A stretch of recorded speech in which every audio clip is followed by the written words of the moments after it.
Vamos con nuestra revista de prensa de la mano de Rosa Pérez Masdeu. Buenos días para usted, Rosa. Buenos días, Ángela. Vamos a hablar de Ucrania, básicamente, ¿no? El New York Times ha titulado un artículo que dice: Rusia liberó a ciertos prisioneros para luchar su guerra. Así es como les fue a algunos. Hablemos de este tema.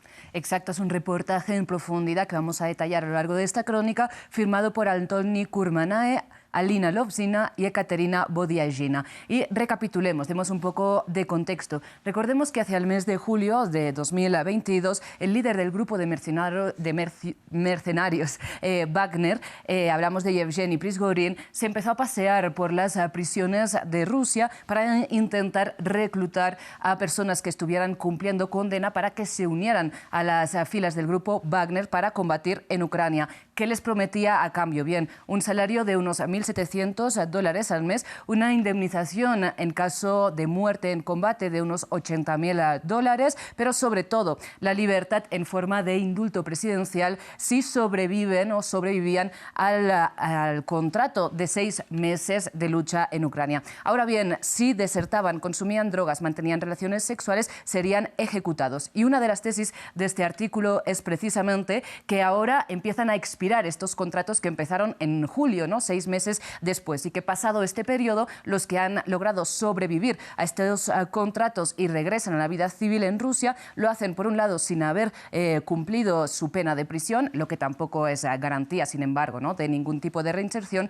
y también acarreando más traumas relacionados con la guerra. Precisamente Yana Gelmel, quien es abogada por los derechos de los prisioneros en Rusia y que trabaja con personas que se han alistado con el grupo de mercenarios Wagner, dice: son personas psicológicamente rotas que regresan con un sentido del deber cumplido, la creencia de que han matado para defender la patria, y son personas que pueden ser muy peligrosas. Y es que la mayoría de los hombres que se alistaron al grupo Wagner, ¿no?, a cambio de libertad, estaban cumpliendo condena por delitos menores. Sin embargo, también había, según las fuentes de este artículo, que estaban condenados por delitos de violación o de asesinato.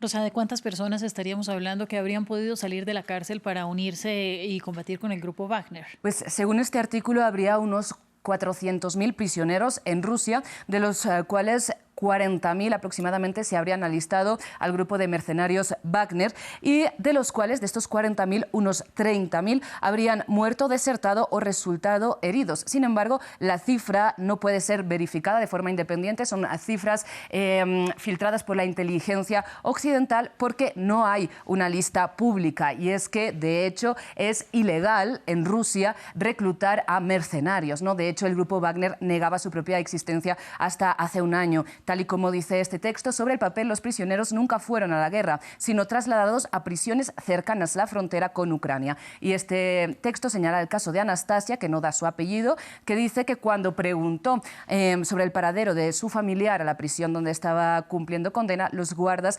apenas le dijeron que su familiar no estaba disponible. Mire, sin embargo, ¿qué es lo que dicen los testimonios de los hombres que sí han ido a luchar con Wagner en Ucrania? Encontramos, por ejemplo, el caso de Andrei Medvedev, que estaba condenado por robo y que tenía experiencia militar. Por ejemplo, a él, debido a esta experiencia ya en combate en el ejército, lo pusieron a cargo de un destacamento de prisioneros enviados a Bakhmut, en Donetsk. Él dice: nos dijeron, sigue adelante hasta que te maten. Sin embargo, lo cuentan los periodistas del New York Times por teléfono desde Noruega, después de desertar en noviembre. Pero es que recordemos que desertar es una opción muy arriesgada, como decíamos, y es que el líder del grupo Wagner, en un discurso publicado en septiembre, dijo: no hay posibilidad de volver a la prisión. Los que lleguen ahí y digan creo que estoy en el lugar equivocado, ahí en Ucrania, en combate, serán marcados como desertores y fusilados. Y el texto señala que Prigozhin, el líder del grupo Wagner, es ex recluso y entendió perfectamente la cultura de la prisión y combinó hábilmente la amenaza de castigo con la promesa de una vida nueva y digna. Finalmente, ¿hay pruebas de los perdones que están recibiendo los que ya cumplieron con este contrato? Pues esta es la cuestión más compleja, Ángela, porque más o menos sí hay ciertas pruebas, y es que para revertir la caída de los alistamientos, que se suma a que en los próximos meses van a continuar expirando cada vez más contratos, Wagner publicita las recompensas que está dando a los exprisioneros que ya han cumplido supuestamente con estos 6 meses de contratos, y publica distintos videos, ¿no? En un video particularmente, Prigozhin dice: necesitaba su talento talento criminal para matar al enemigo en la guerra en Ucrania. Los que quieran volver a la guerra, aquí estamos esperándolos. Los que quieran casarse, estudiar, adelante, bendiciones, ¿no? Y en estos vídeos los exprisioneros reciben papeles descritos como el perdón o la anulación de la condena. Sin embargo, ninguno de estos papeles se ha hecho público y, digamos, según la Constitución rusa, solo Putin puede conceder un indulto y el Kremlin no ha publicado de momento estos decretos. Sin embargo, Dmitry Peskov recientemente señaló que hay decretos con más o menos grado de secretismo y que todo se está haciendo de acuerdo con la ley. En todo caso, nunca se habrían emitido perdones a tal escala y simplemente este artículo, para terminar, acaba con la cita de un hombre de apellido Yastrelov que tras 3 semanas en casa se prepara para regresar al frente, que dice: quiero defender mi patria, me gustaba todo allí, la vida civil es aburrida. Rosa, gracias a usted y continuamos con nuestra programación. Gracias a ti.